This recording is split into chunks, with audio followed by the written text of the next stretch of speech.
Hello, and welcome to Warhammer 40k's Grim History from Beyond. I'm Zeckthar. And I'm Yuksen. And we are the chroniclers of all that was, and all that will be in the 41st millennium. We have seen the rise and fall of many empires, yet this month we will be speaking of those crazy human space Vikings known as the Space Wolves. Outstanding, Zeckthar. They are one of my favorite units of Space Marines.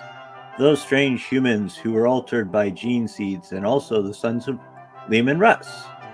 Right you are, Yuksen. Well, let's get into it. If I may, dear brother, can I take the intro on this particular week? After all, they are my favorite type of Space Marines. Very well, Yuksen. Go ahead and tell the folks over the Vox what we will be discussing, while I pour us some fine Fenrid mead.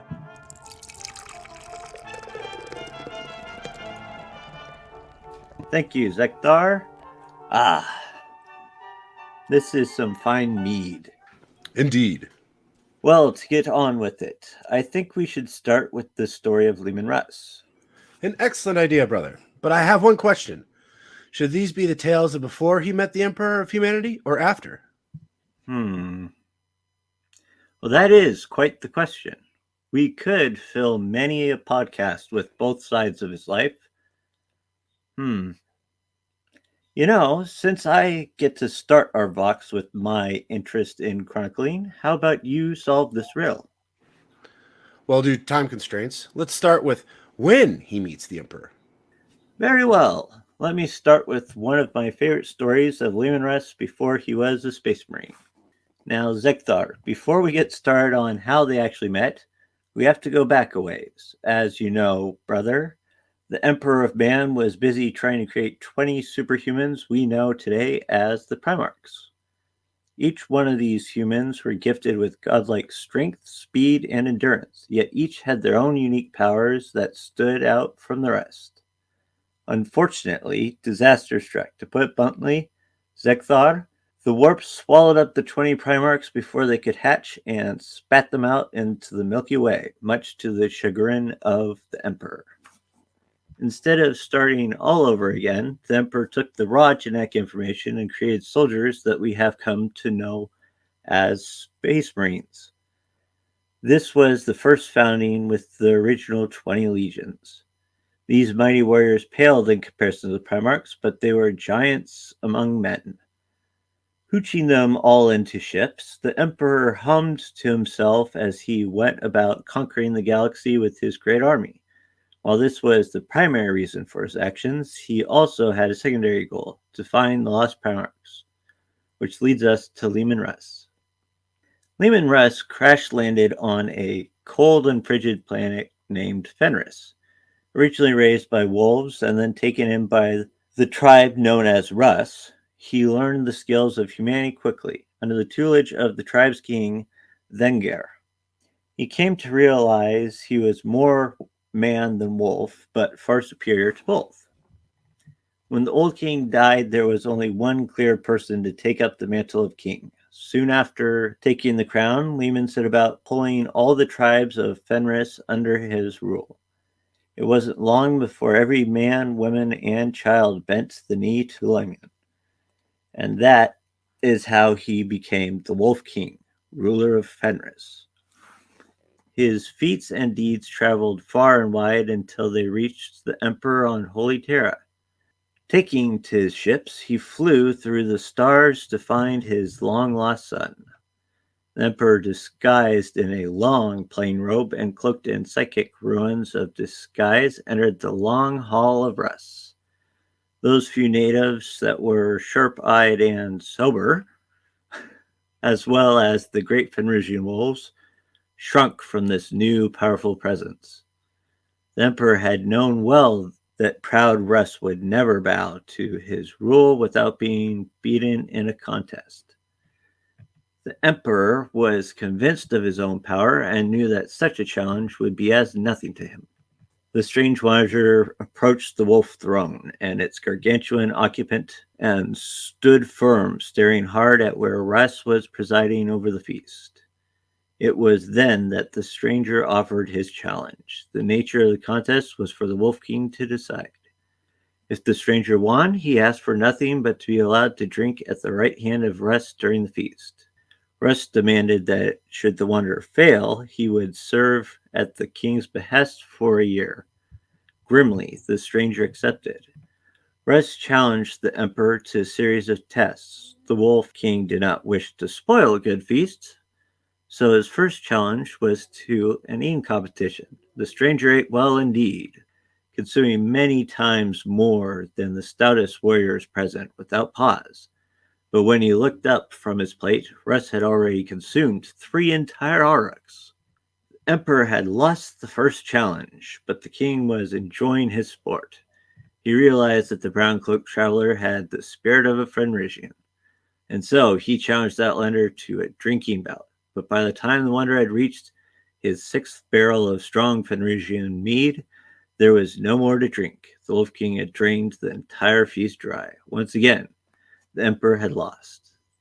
The light of anger appeared in the wanderer's eye. Angered by his failures, the emperor retorted that Leman Russ was nothing more than a drunkard and a glutton, able to achieve nothing more in his life other than stuff in his face and bellowing hollow boasts. The Wolf King calmly laid down his consequences of his last challenge, and his court backed away as one. The court grew silent, daring not even to breathe, as Russ drew his great sword from its scabbard and stepped onto the long banqueting table. For the 3rd challenge, Russ boasted he could defeat the emperor in combat. The emperor threw away his cloak, the hood falling from his face, his true form revealed. He stood far taller than any man present, swathed in light and clad in baroque golden power armor. Pardon me, Yuksen. That seems pretty unfair. Power armor increases one's speed as well as strength. Yes, I wholeheartedly agree with you, brother, but that's the emperor for you. If you aren't winning, cheat. Even still, it took a while for the emperor to defeat Russ, felling him with a mighty blow from his power glove. When Leman came back to consciousness within the hour, he admitted his defeat, and with a bloodied smile and a broken fang, he swore fealty to his true father, the emperor of mankind. And that is how Leman Russ met the emperor and became the 2nd Primarch to be found, the leader of the 6th Legion of Space Marines, known as the Space Wolves. Now, wasn't that an interesting story? What are your thoughts on it, dear brother? Honestly, I think it shows more of Russ's character than it does the Emperor's. Okay, Yuksen, we will be talking about the Emperor about every time, anyways, that we bring up any Space Marine, because obviously we're going to be talking about the Primarchs. But me personally, I'm not a big fan of the Emperor. I'm in the camp anyways that you were anyways with Zarek. He's kind of a bumbling leader, in my opinion. I know you don't know as much about him as I do, but every time anyways that he tends to pop up, he just kind of, he's this arrogant prick. Pardon my French. But I don't know. What are your thoughts on it? Well, I agree with you. And the funny thing is, even though he has claims that he's, so powerful, he decided to go with using power armor and a power glove, which is used to increase the person's strength phenomenally. I know. He cheated. Plain and simple. I mean, well, and even if he knew didn't that he have wasn't as good because that thing slows how fast you're able to move. Mm-hmm. So in other words, basically what he was wearing the power armor for was basically to tank himself so that when he finally actually hit the guy, he'd be able to knock him. Right. But I mean, well, here's the other thing too. I mean, you show up with power armor and the other guy's just got a regular sword. Power armor is like some of the strongest stuff you can find. I mean, he could have just sat there and let Leman Russ wail on him anyways until, the cows came home, and it wouldn't have done anything because he's just using a regular sword. Like I said, it was cheating. But you know what? Now, Yuksen, we could continue talking about the Emperor, but I wish to hear the story you have told me countless times. And I have to admit, it is one of my favorites. What story would that be, brother? Why, the story of the wolf and the lion, the duel that started the strange rivalry between the Space Wolves and the Dark Angels. All right. On the world of Dulon, the Space Wolves and Dark Angels were fighting against the forces of the tyrant Duroth. During this, Duroth insulted Russ, calling him the Emperor's lapdog, and that he would be fed to his pet groks. Obviously, Pardon me. this enraged Russ. Pardon me, Yuksen. What is a grox?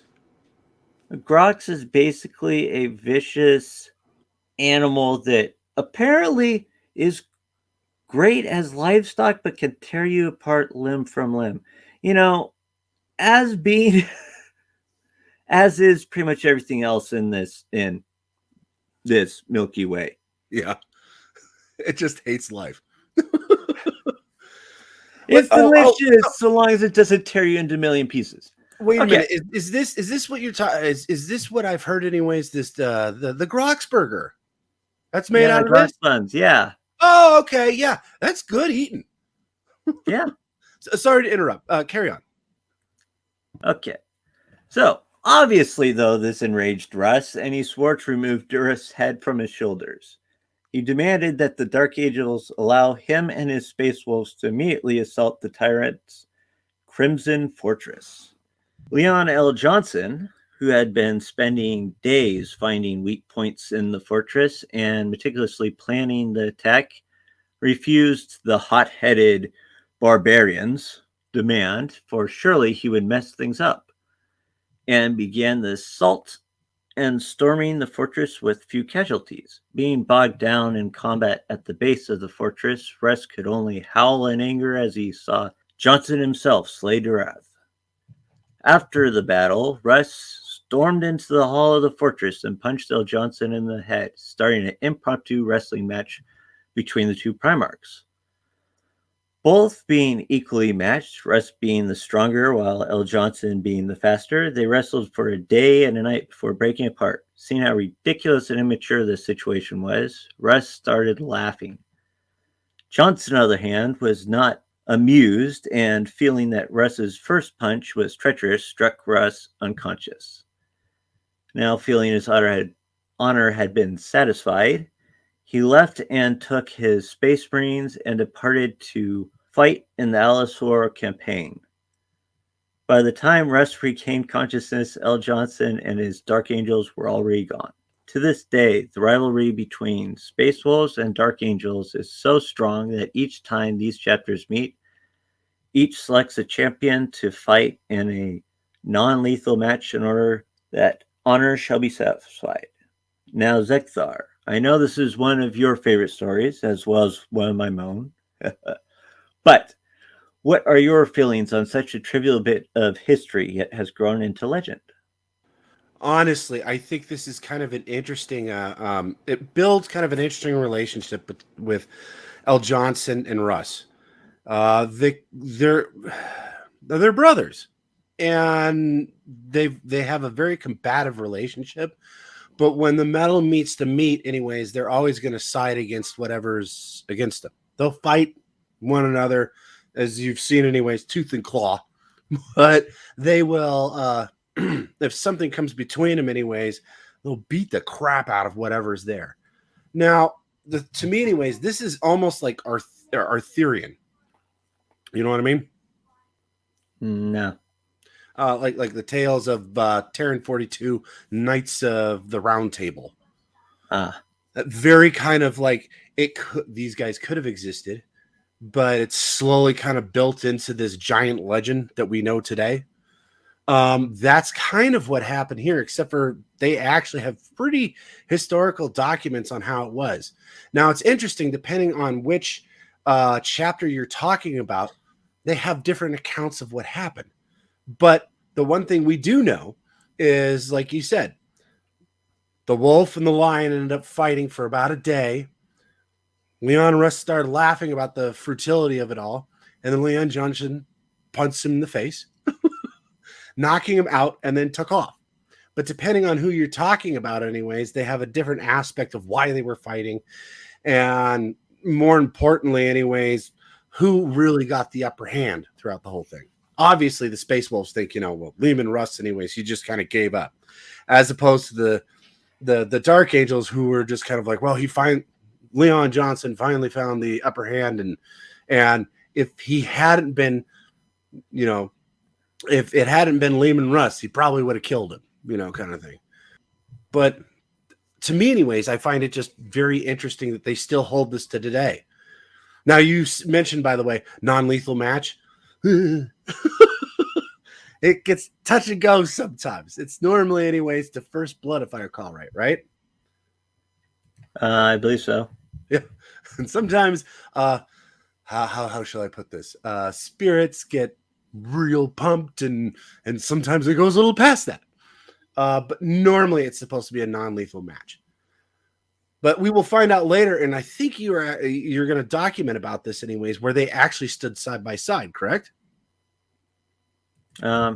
Yes, but aren't you getting a little ahead of yourself? I am. My apologies. But we first have to, if we're going to talk about that, we have to talk about what I'm going to talk about next, which has to do with the Thousand Sons. Now, brother, I have a dark chapter to tell of this particular hero's life. He was bamboozled into the slaying of his brother's Space Marines and the destruction of Prospero.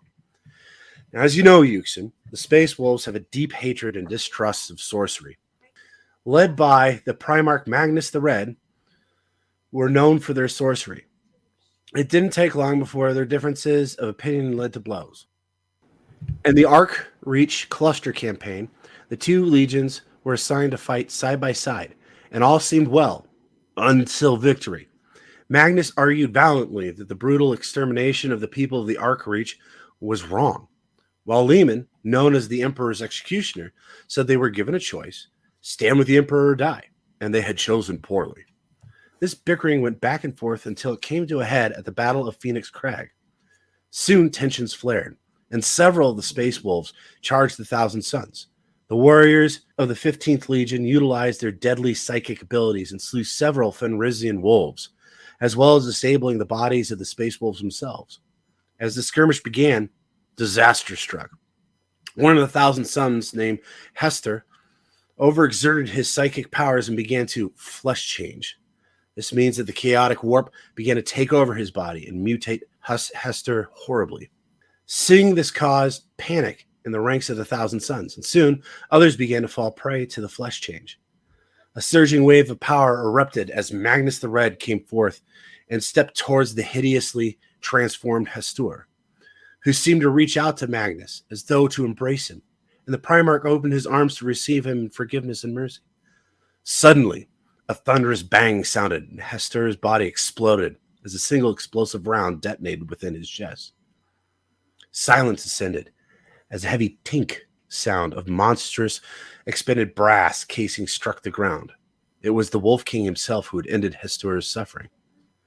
Shocked by the display, it took a third Primarch, Lorgar Aurelian, to step between the two and calm the situation down. Still enraged, Russ drew his blade and swore a blood oath that he and Magnus had a reckoning, and it would come soon. Not long after this, the Thousand Sons came under investigation by many chapters, worried that their sorcery would soon turn them to the Chaos Gods. Seeing his empire start to fracture under this debate, the Emperor called together all the Primarchs, as well as the leaders of men, to a planet named Nicaea. The council was held to determine the fate of sorcery within the empire, and after much deliberation, the Emperor decreed that sorcery would be outlawed from this day forth, other than himself, of course, and a few select few. This should have settled it, except Magnus the Red and his Thousand Sons continued to practice in secret, still honing their abilities away from the Emperor's watchful gaze. This leads us to the Horus heresy. Magnus the Red discovered Horus's betrayal and wished to tell the Emperor post-haste. Instead of sending his fastest ships or a Vox, he sent a psychonic message through the galaxy to contact the Emperor directly. Unfortunately, this ruptured the palace's considerable psychic defenses and killed thousands of people whose minds were unable to handle Magnus's potent psychic call. The Emperor refused to believe his favorite son Horus would betray him and thought it must be Magnus who wished to betray him. How he came to this conclusion baffles me quite a bit, I must admit. But regardless, the Emperor truly believed that Magnus had turned to the gods of chaos and sent a message to Leman Russ and the Space Wolves to go to Prospero, seize the wayward Primarch, and return him to Holy Terra. Russ never got these orders. Instead, the Emperor's transmission was intercepted by Horus, who changed the order to kill everyone. They are traitors to the Empire and have fallen to chaos. While enraged by the apparent betrayal, Leman did issue one message of surrender to the world of Prospero. It was received by one of the Thousand Sons named Caspar Hauser, though the Great Wolf did not realize Caspar had already fallen to the corruption of chaos. The message never made it to Magnus. Enraged by being spurned yet again, the executioner of the Emperor began to bombard the planet, and then invaded the planet personally to deal with Magnus. His blood oath would be fulfilled on this day. They dueled as the capital city of Tizca was ravaged by war. In the duel, Magnus used sorcery to make himself stronger, so he could survive the mighty blows of the Great Wolf raining down on him. A red rage filled Leman's heart, seeing such trickery and deceit on the field of battle. Moving with lightning speed, he scooped up Magnus, raising him over his head, and then slammed him down onto his knee, breaking the Primarch's back. Summoning a warp rift, after calling out to aid to the Chaos God Zinch, the Changer of Ways, Magnus and his surviving Thousand Sons then escaped into the warp, where they would swear vengeance upon the Emperor and the Imperium that had treated them so unjustly and brought down the pyramids of fabled Tizca. Now, brother, I know this leads into the Battle of Alexis Nebula, but I wish to know, how do you think this calamity could have been stopped? And more importantly, if it had been stopped, what do you think would have happened to the Thousand Sons?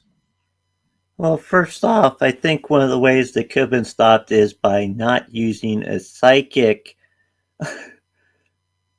way of sending a message after, the Emperor said, no, you aren't supposed to use psychic powers. I mean, let's face it, Magnus did everything that he could have done wrong, he did wrong.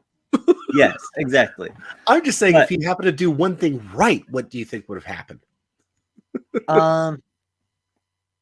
Well, it's a little bit hard to say what would have happened concerning the Thousand Sons, since, as they mentioned, even Caspar Hauser, one of the Thousand Sons, had already become corrupted.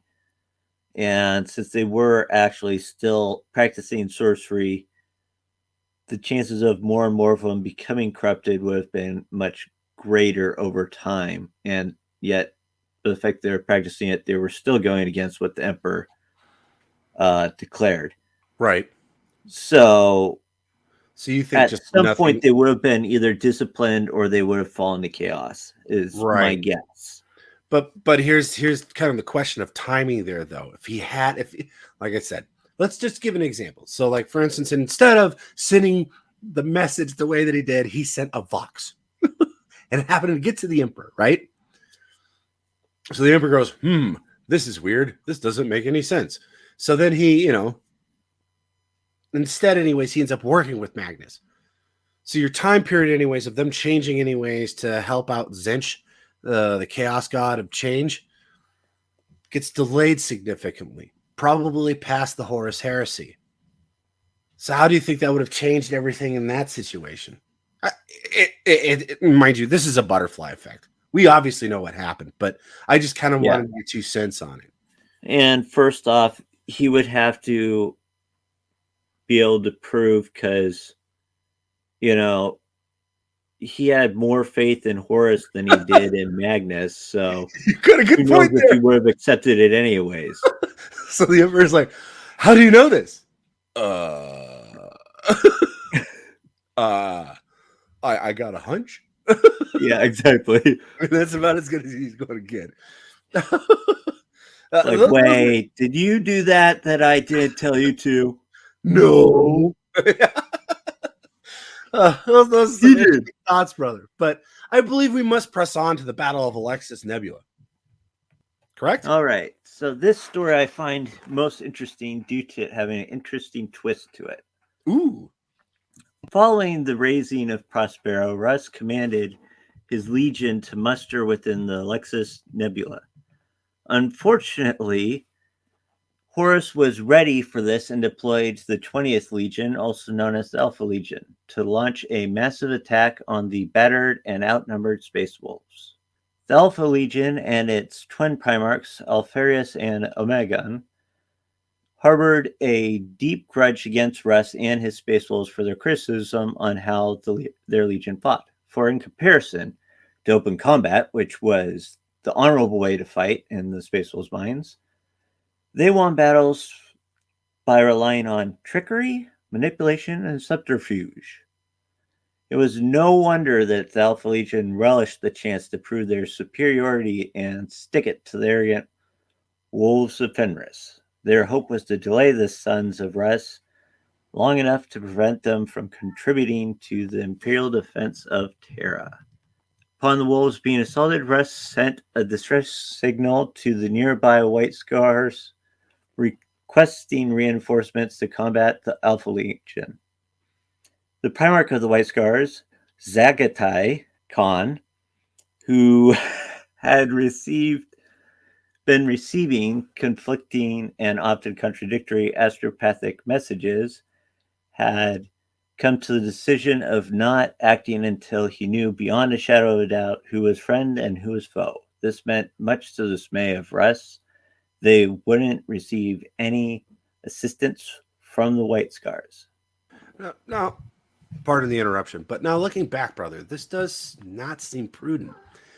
Yet I think it was probably wise at the time. It seems like he was kind of caught like a rock in a hard place. He just didn't know who to believe. Am I correct with that? Yeah.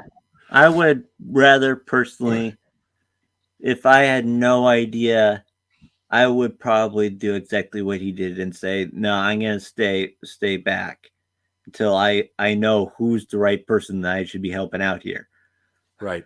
I must mention, though, that he does eventually figure out who's who, and he does end up siding with the Emperor. Sorry, carry on. Yeah. Russ, demoralized by the hopeless situation and still regretting the destruction of Prospero, isolated himself in his personal chambers, forcing his first captain, Gunnar Gunhild, aboard the battleship Ragnarok to assume command in his absence. While ruminating upon the role of the Emperor had forced upon him, Russ received counsel from a young pack leader in the Third Great Company, who had risen in much esteem since Prospero. This pack leader, known as Bjorn the One-Handed. Ooh, are you going to tell us about Bjorn? Not till next week, brother. Oh, all right. Carry on. Anyways, he helped his Primarch come to terms with his past as the Emperor's executioner, realizing it had done nothing but bring ruin upon the Space Wolves.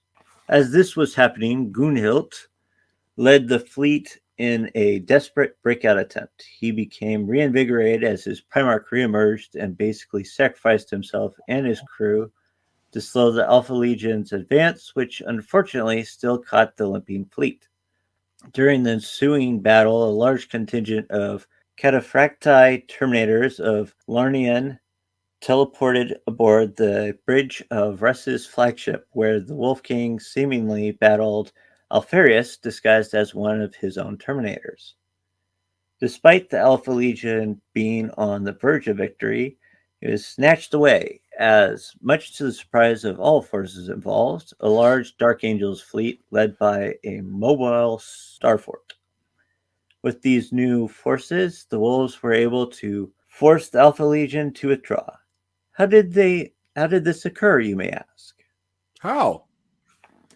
This fleet was actually sent out to conquer worlds and establish outposts 59 years before the outbreak of the Horus Heresy by the regent of Caliban, Luther.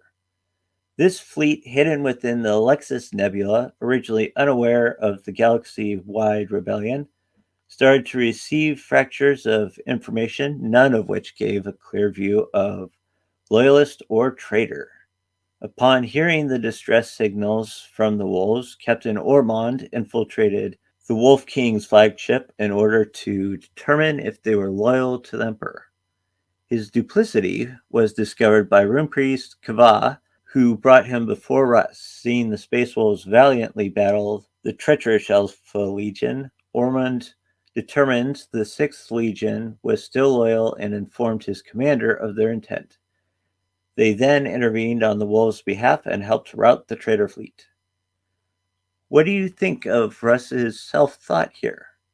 This is a strange place in the Primarch's life where he questions all that he knows, from the burning of Prospero to the one legion he never thought would help him out, only because they were acting in loyalty to the person he is questioning. One must wonder what Bjorn told him. Your thoughts? Wow, that's quite a few questions. First, before I answer them, like we were saying before, or like I said before, when the metal meets the meat, the Dark Angels and the Space Wolves are kind of thick as thieves, right? Yeah. Well, they'll help each other out when it's needed. Yeah, thick as thieves is a little strong. Oh, okay, fair enough. To me, this is an interesting point in Russ's life because he at this point, anyways, has I think realized that he's been bamboozled, or at the very least, anyways, he's thinking, anyways, what he did at Prospero was wrong, which is interesting because up until this, there's been nothing but blind loyalty to the Emperor from Russ, right? Right. So he's sitting there, he's getting bombarded, he's been left out to dry. He's just like, where did everything go wrong? The only thing I think that Bjorn told him was just simply, honor and duty. Something that simple. Just, your honor is at stake here. If you just sit here and whine and let all of your sons die, there's no honor in that. And your duty is to the Empire of Man. It's not just the Emperor, it's the Empire of Man. And I think this actually really helped Russ, anyways, change his thought process on what to do. I don't know. What do you think? Your actions would be. Say that again? And how his future actions would be. Correct. On how he chose to use the Space Wolves. Correct. Now, mind you, anyways, at this point, anyways, if I recall right, after this point, the Space Wolves, instead of just being straight up, yes, sir, no, sir, Russ actually gains a little insight from this. And they actually kind of are, from this point on, the Space Wolves are a little bit more, I want to say, distanced from the Empire. I mean, when, what's his name? Robert Gilliman this decreed after the whole Horus heresy, not heresy, Horus heresy, anyways, that all the companies need to be broken up into 1,000-man units. Russ just kind of looked at him and said, "No, we're family. Well, we're going to stick together." To be fair, he did it once. What? He did do it once. There was what were they called? Oh, the Wolfen. You talking about the second founding of the Space Wolves? That didn't they only did that once, and then that's it. Yeah, well, it also because of what was it? The Canis lupus. That's one of the in particular parts of the gene seed, anyways, that have to do with the Space Wolves. Didn't do too terribly well, anyways, on the second founding. They actually slowly started to corrupt them into like these giant like wolf things, right? Right. Which they were, if I recall right, healed later on and became actually kind of a second founding. They're still kind of out in the dark a little bit. They ended up disappearing, I believe. Yeah, but if I recall right, Ragnar actually ends up finding a company of them and returns them to the fold. But that's here or there. That's like way past Leman Russ. That's a ways out there. Anyways. Now, brother, why don't you tell the story of the Spear of Russ? That is one of my favorites. I unfortunately don't think we have the time for 2 more stories, and we must end this with the disappearance of Leman Russ and the start of the Great Hunt. That's too bad. Wait, I have an idea. Why don't you send out a separate Vox, much like you did with Trazine in the 13th Black Crusade? That is an excellent idea, Yuksen. Very well, folks. Be on the lookout this week for a short box about the Spear of Russ. Yet I must continue to tell of the strange disappearance of the Great Wolf, and let us start with a quote from the Emperor's executioner himself. Listen but closely, brothers, for my life's breath is all but spent. There shall come a time, far from now, when our chapter itself is dying, even as I am now dying, and our foes shall gather to destroy us. Then, my children, I shall listen for your call in whatever realm of death holds me. And come I shall, no matter what the laws of life and death forbid. At the end, I will be there for the final battle, for the wolf time. These are the last recorded words of Leman Russ before he disappeared. Nobody knows what happened to Leman Russ. We do. Shh! We can't talk about that. Anyways, what we do know is about 2 centuries after the Emperor was placed upon the Golden Throne, Russ was in his grand hall on Fenris feasting with his brothers. On this occasion, Leman Russ quieted the great hall of his warriors to speak, but then froze in place as his eyes glazed over, as if seeing a vision. The assembled space wolves looked on in horror as their Primarch fell to his knees and called for his wolf guard, the closest retainers to attend him, all save the youngest, Bjorn the Fell-Handed. Hold on. I thought we decided I was to talk about him next week. Yes, you shall. He's just part of this story. He's just there. Okay. Sorry. My apologies. Carry on. Okay. Taking his guard, they boarded a ship and disappeared into the Milky Way, never to be seen again. Every standard year after his disappearance, Russ's place was laid at the same feast. Every year his drinking horn was filled, should he return. For 7 long, painful years, the space wolves waited patiently for their lost wolf king to return to them. When he failed to do so, Bjorn was elected the new Great Wolf and led the chapter on their first great hunt to search for Russ. Mustering the space wolves, they spread out across the stars, hoping to find Leman Russ. Alas, they found nothing. In a desperate attempt to find the great man, Bjorn himself flew into the Eye of Terror, only to be thwarted by the agents of chaos. It was here that Bjorn was mortally wounded and placed into a sarcophagus of a dreadnought. After this blow, the wolves were called back to Fenris, saddened by the failure in their quest. The second great hunt led to the recovery of Russ's armor from the Temple of Horus on the world of Rudra, on the edge of the Eye of Terror. The fourth great hunt uncovered the Corellian conspiracy and foiled its efforts to overthrow the administratum in a bloody coup. The 9th great hunt led to the destruction of the gene stealer-infested worlds of the Gehenna system. Over the various great hunts in the millennia since, many glorious victories have been won.